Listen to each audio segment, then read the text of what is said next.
Well, hello. Here I am in beautiful LA at the Dorothy Chandler Pavilion, right in front of the name. Today I'm making a kind of a special video, I guess, if I can find the right light.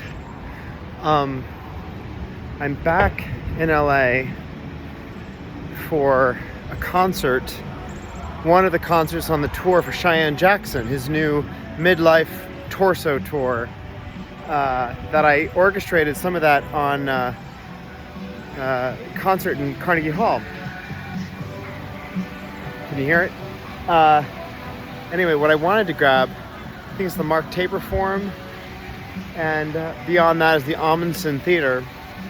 The Amundsen is where I was performing with the National Tour Fun Home 9 years ago. In fact, right around this time in February 2017, I was conducting and music directing that show here in LA for 6 weeks on tour.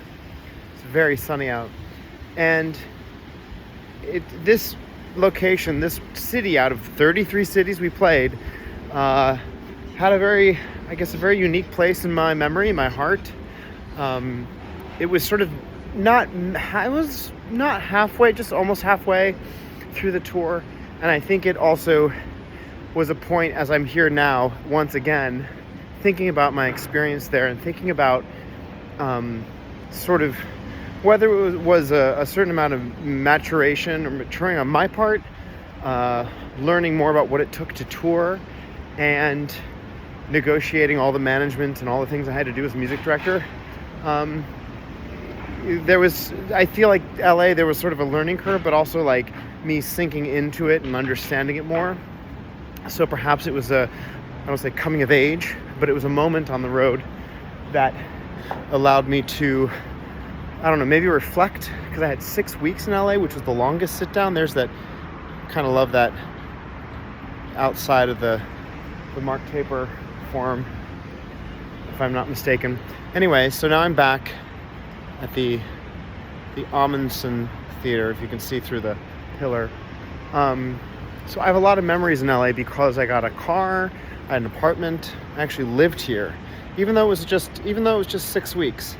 It was the longest sit down we had on an average of 1 week a city. That was the average of the contract we were on. And it was great to be in LA. I really loved it. Didn't mind the car culture, the driving. That was all fine. I think partly because I had a gig, I had a car, I had an apartment, and all of that was taken care of by the tour. So yeah, it's really kind of wild being back. It's been 9 years. I think also where I was in my life then versus where I am now is something to take in, to acknowledge. The reason I'm back in LA is for the concert tour, Cheyenne Jackson. And what happened was I orchestrated about half the concert at Carnegie Hall with other orchestrators and arrangers and music director and all the team.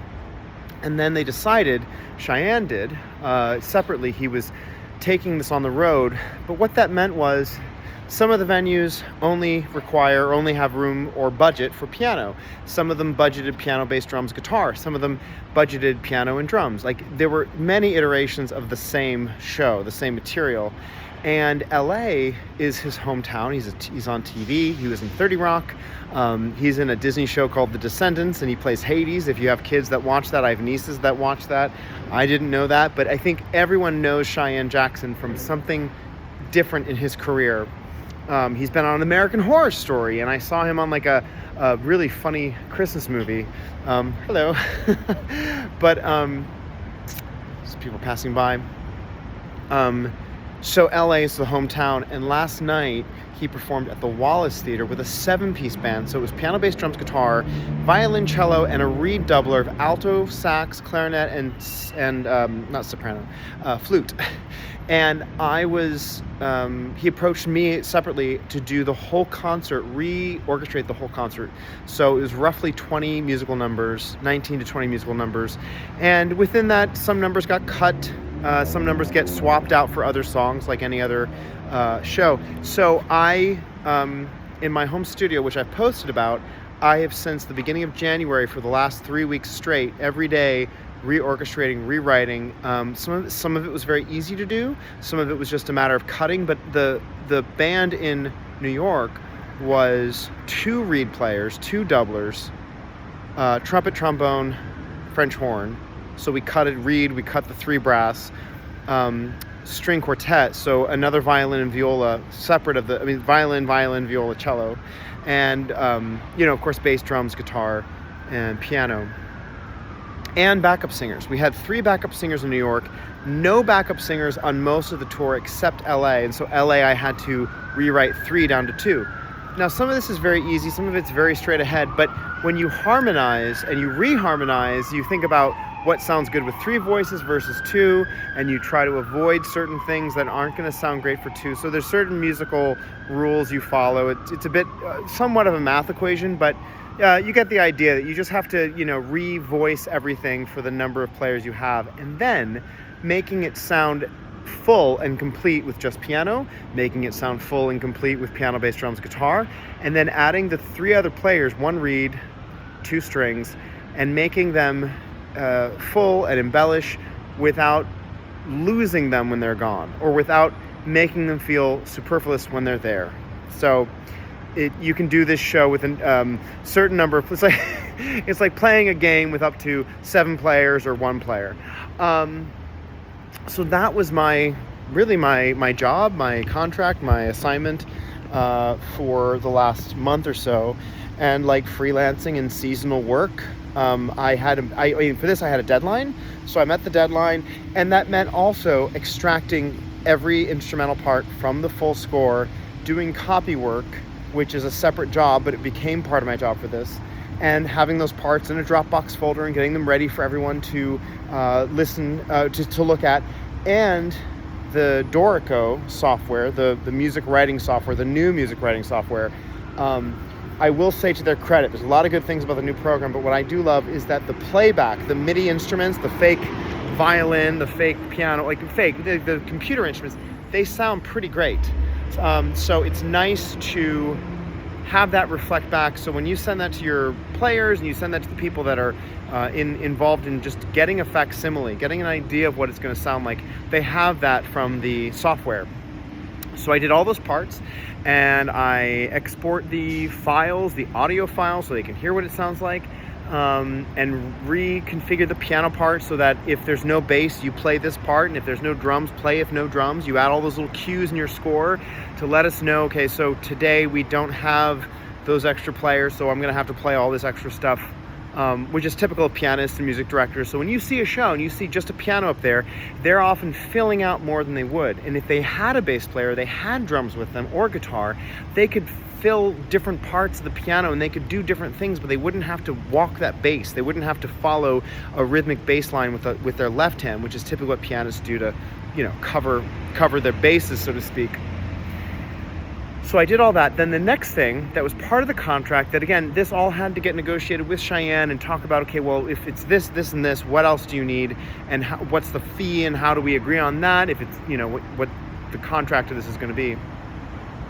In New York, he did a live overture with movie, TV theme songs, Charlie's Angels, Magnum P.I., Little House on the Prairie, Wonder Woman. And on tour, without all the instruments, if he's just doing piano or piano, bass, drums, guitar, it wasn't enough to sustain all of that. Plus, there are vocals in the Wonder Woman theme song, if you remember, that we didn't have backup singers for that particular moment, but he wanted to keep that in the show because he does a narrated voiceover. So, part of my contract there was to create a recording of all of those theme songs and make that medley a pre-recorded file that then gets played at the venue. I think I have an echo. So I created that MP3 file that is then sent ahead to each venue in Scottsdale, Arizona, to San Francisco, to Las Vegas, in LA, because we had the backup singers and we had the extra instruments, and I had voiced and reorchestrated the overture. They played it live, which was awesome and fantastic. It's been a huge pleasure, very exciting for me to hear these incredible musicians. The 2 string players were just in the Grammys aired live on national television. They were playing in the pit last night.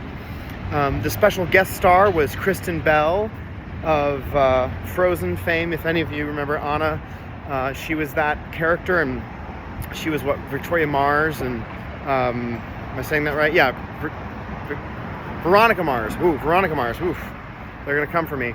And yeah, I'm actually walking downstairs right now, and I'm having visceral sense memory of the stage door to the Amundsen.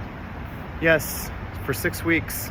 And I came down here, and this all looks very familiar, but I would park. There's also a restaurant right over here. I remember I was first introduced to coq au vin, chicken coq au vin in the pan with the sauce. Oh, it's delicious. Anyway, so Kristen Bell and Cheyenne, she was the special guest, and she sang Get Happy, Happy Days duet, the Barbra Streisand and Judy Garland duet. So I reorchestrated that. So it was a very exciting night. And now I am enjoying LA and having a little bit of R&R, a little bit of time off. But what do you think? I mean, does all that make sense? Is it, I know I'm talking a mile a minute.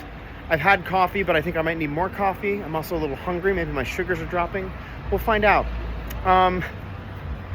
Anyway, I love to get to share this. So this is kind of a little special video in that, like, I'm having memories of LA. I'm having memories of being in this venue. I love LA. I know it's kind of like people come to New York, and I think there's a mystery and mystique and legend surrounding Broadway, and there certainly is old theaters and sort of the ghosts and spirits of old Broadway actors and old Broadway theaters. But I feel that way about LA, in part because I don't really, I mean, I've been here, but I don't know it as well as locals, and maybe that shine would wear off if I lived here. But I've always wanted to work in TV, film, movie musicals, or I love or I've been listening to a lot more of the old John Williams and those movie scores, and they're just incredible. So I've always been fascinated by that. Anyway, let me know what you think. If you have any questions about how these things get put together, and I've been thinking about doing more videos on the process of orchestrating and what it looks like to actually do that and what goes through the thought process, because oftentimes it's just looking at what's there and deciding what to keep, what to throw out, and what I hear in my head and what I think is going to sound good. So anyway, I'm going to walk around. I'm going to just enjoy this beautiful day in LA. By the way, if you're on the East Coast, stay warm. I see New York is getting hit again with some more cold weather. So, all right, bye for now.